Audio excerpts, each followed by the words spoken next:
Grâce à Viagimo, Eric et Céline sont sereins. Ils ont investi en viager pour préparer leur retraite. Ils se constituent une épargne retraite utile et responsable, sans emprunt bancaire et sans trac allocatif. Vous souhaitez acheter un bien en viager? Appelez-nous au 0800 800 310. Viagimo, les experts de l'épargne en viager immobilier.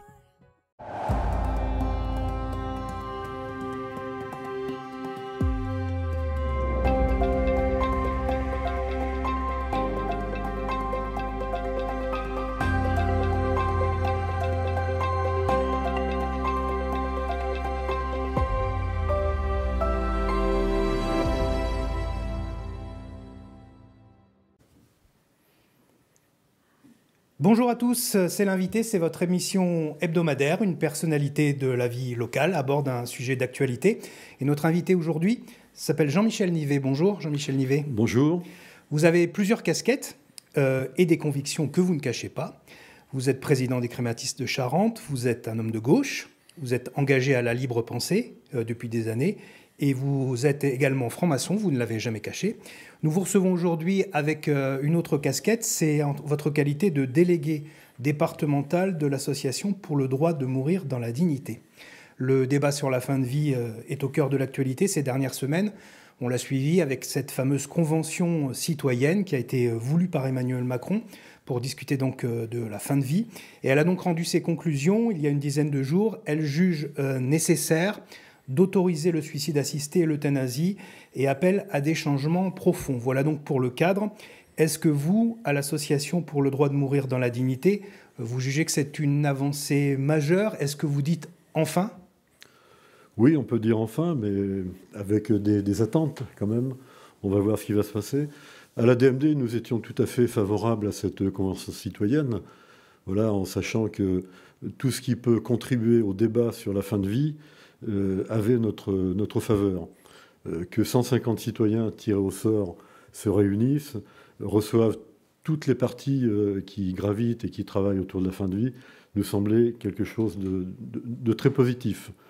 Maintenant, nous allons voir ce que le président de la République, ce que le gouvernement vont faire du rapport rendu par cette convention citoyenne, en espérant qu'il ne se passe pas la même chose que ce qui s'était passé avec la Convention citoyenne sur le climat, où quasiment rien n'a été fait. Voilà, donc c'est-à-dire que vous émettez des doutes sur l'avenir? Alors, nous, on milite depuis plus de 30 ans sur la fin de vie, la DMD, donc très content que 150 citoyens se prononcent plutôt favorablement, puisqu'elle a rendu un avis à pratiquement 80%, 76% je crois, et 23% qui sont opposés. Ceci étant, ce sont exactement les chiffres des sondages que tous les instituts font depuis des années. Voilà, entre 75 et 80% des personnes favorables à une évolution de la loi, et toujours à peu près le même petit noyau d'opposants que nous respectons complètement. Voilà, mais c'est un choix et nous avons des choix différents. Emmanuel Macron lui-même a fait part de ses doutes d'ailleurs. Alors Emmanuel Macron, il est ambivalent, il est toujours un peu ambigu, puisque Aline Renaud, qui est pas marraine de la DMD, mais qui est membre du comité d'honneur de la DMD, il lui a dit oui, nous allons faire une loi, et je crois qu'il a tutoie même, il lui a dit Line, pas de problème.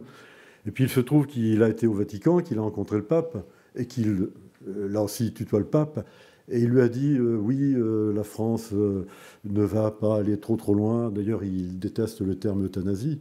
Voilà, alors c'est vrai qu'il y a beaucoup d'autres termes par rapport à ça, mais donc on est tout à fait circonspect vis-à-vis d'Emmanuel Macron. Voilà. Mais après, si le gouvernement prend en main, les députés, les sénateurs sont là derrière, et on peut espérer que la représentation nationale des différents élus ira dans le bon sens. Est-ce que, comme le dit d'ailleurs la Convention citoyenne, ce sujet, finalement, qui est évidemment infiniment complexe, ne tient pas seulement à un affrontement entre les pros et les antis? Non, je crois que cet affrontement est complètement dépassé.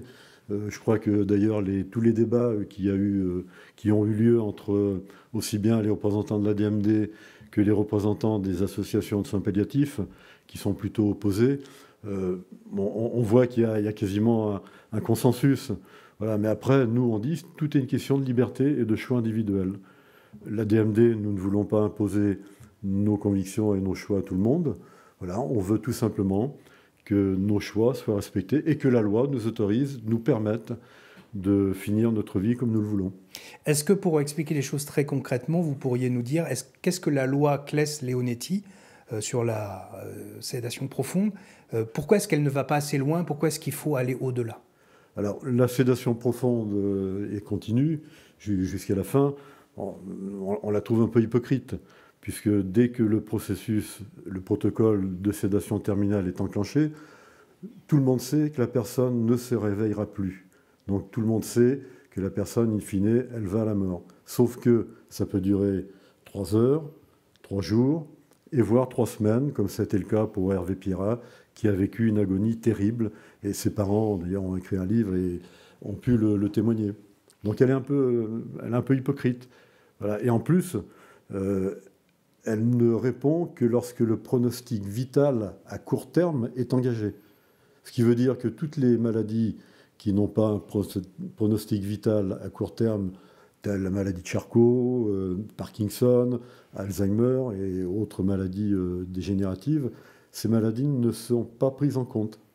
Qu'est-ce que vous répondez à ceux qui disent qu'il faudrait peut-être mettre plutôt tous les moyens, plus de moyens, sur les soins palliatifs? Alors, on est tout à fait favorable aux soins palliatifs. Il faut justement développer les soins palliatifs beaucoup plus qu'ils ne le sont en France. En Belgique, par exemple, il y a quasiment plus de 2 fois ce qu'il y a en France en termes de proportion de lits en soins palliatifs qu'en France. Donc, il faut les développer. Et ce sont deux choix qui peuvent être complémentaires. On peut très bien entamer un protocole palliatif et, in fine, ne pas vouloir vivre cette agonie d'un mourant et dire je veux mourir debout et finir avec une aide active à mourir. Quelques cas médiatisés peut-être aident à faire avancer votre cause. Cette semaine, on a entendu le cas de Charles Bietri, ce journaliste sportif qui, lui, a annoncé être atteint de la maladie de Charcot et donc souhaite mourir dans un cadre digne et utiliser l'euthanasie ou le suicide assisté. Est-ce que c'est important pour vous, pour votre cause, que des cas comme ça soient médiatisés? Très, très important d'avoir le courage de mettre en avant un choix sur sa fin de vie, et à chaque fois, ça fait avancer la cause. On a vu Godard, qui était citoyen suisse, donc lui, il a eu la chance de pouvoir partir en Suisse, mais tous les cas médiatisés, en Charente-Maritime, il y a eu Anne Bert. Anne Bert, cette écrivaine qui est partie en Belgique, où le cas a été médiatisé, elle a écrit un livre, et un film a évoqué sa fin de vie. À chaque fois, ça fait avancer la cause. Et d'ailleurs, chaque fois qu'il y a une personnalité médiatique qui s'engage à nos côtés, il y a quasiment, dans la semaine qui suit, entre 1000 et 2000 adhésions à Paris à la DMD. Voilà, donc, bien sûr. Alors, Charles Bietri, il est connu, journaliste sportif, donc ça montre qu'il y a des personnes connues qui y vont, qui n'ont pas peur de faire valoir leur choix. Alors évidemment, des voix discordantes à celles que vous faites entendre aujourd'hui se font entendre en ce moment. Dans la Convention citoyenne, d'ailleurs, vous l'avez rappelé tout à l'heure, cette convention, elle a plaidé en majorité pour une évolution de la loi, mais il y a quand même 23-25%, presque un quart de ses membres qui ont estimé que la pleine application du cadre juridique actuel est suffisante. Pour eux, en fait, ce qu'ils disent, c'est qu'un feu vert à l'aide active à mourir risquerait de donner lieu à ce qu'ils appellent des dérives sociétales pour les plus vulnérables. Vous pensez quoi de cet argument? Alors, moi, je pense de cet argument qu'il est complètement fallacieux, puisque les dérives, en fait, aujourd'hui, c'est en France. Voilà, puisque 100% des euthanasies qui ont lieu en France aujourd'hui, et il y en a, tout le monde le sait, eh bien, elles sont clandestines. Donc les dérives, c'est en France. En Belgique, par exemple, il n'y a quasiment aucune dérive. Alors, il y a les polémiques des Antilles qui ont donné des chiffres complètement ahurissants. D'ailleurs, les médecins belges sont montés au créneau en disant que c'était inadmissible de sortir des inepties comme ça. Que pensez-vous de ce que certains médecins disent? Et d'ailleurs, vous en avez été témoin il y a quelques semaines à Ruffec à l'occasion d'un débat. Des médecins ont dit en substance, nous, on a fait médecine. C'est même pas en substance, ils l'ont dit assez clairement. On a fait médecine pour soigner des gens, pas pour les tuer. Oui, alors que certains médecins pensent ça, je respecte tout à fait leurs droits, surtout leur clause de conscience. Voilà, s'ils ne veulent pas le faire, il ne faut surtout pas que la loi les oblige à le faire.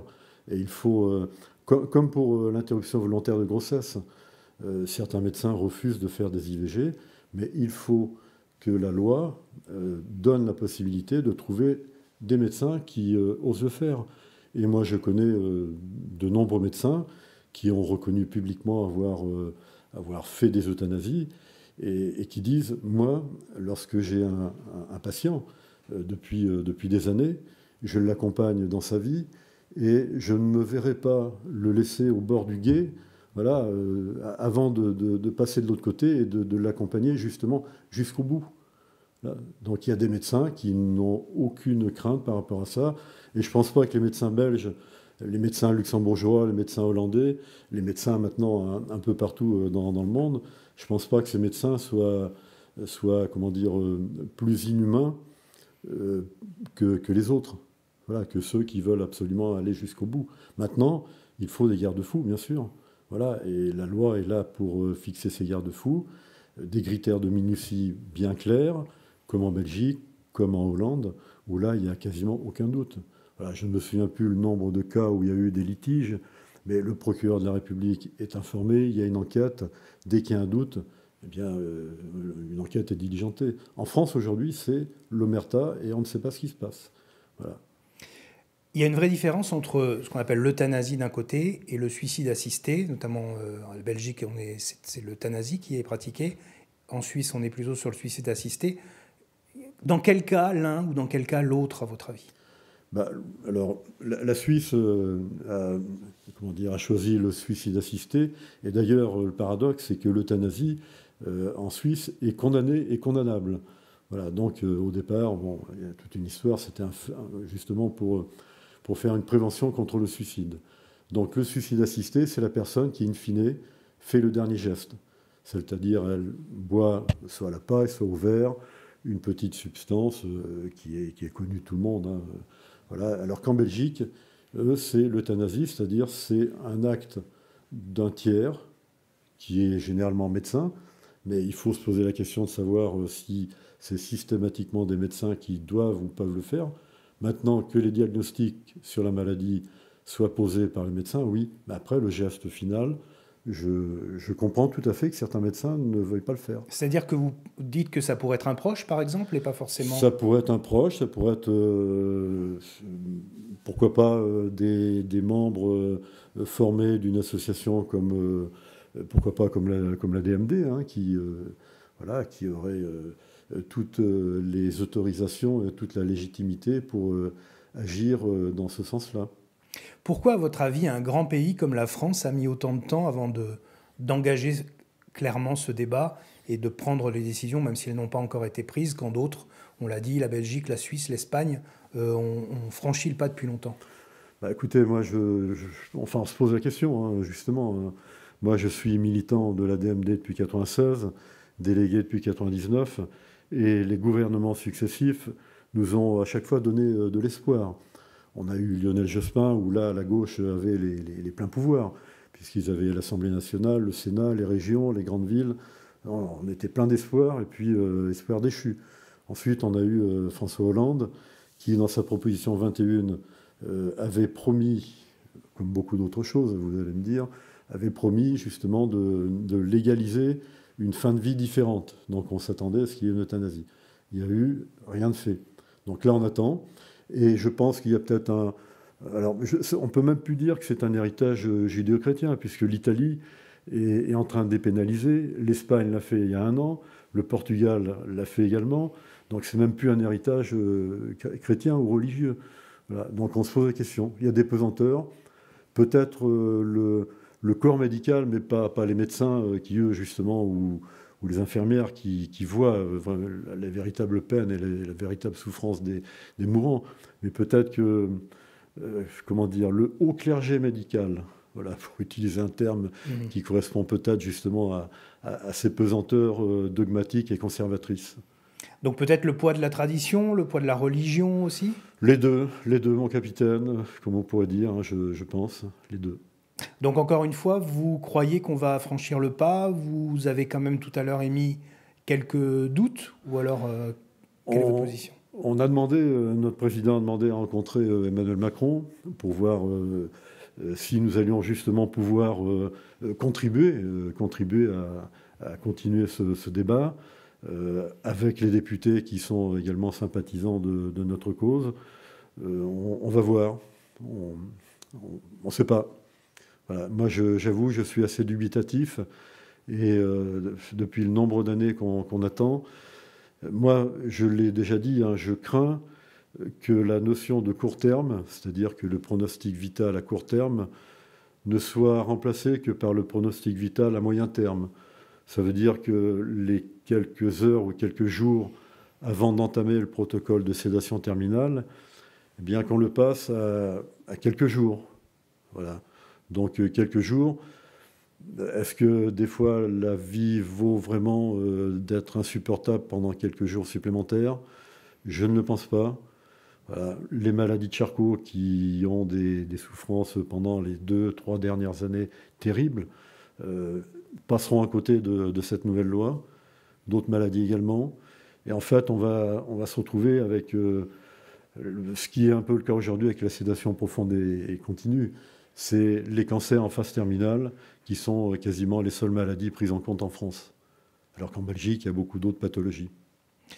Merci beaucoup Jean-Michel Nivet, merci d'être venu sur le plateau de Charente Libre et merci à tous de nous avoir suivis. Cette émission est à voir et à revoir sur charentelibre.fr.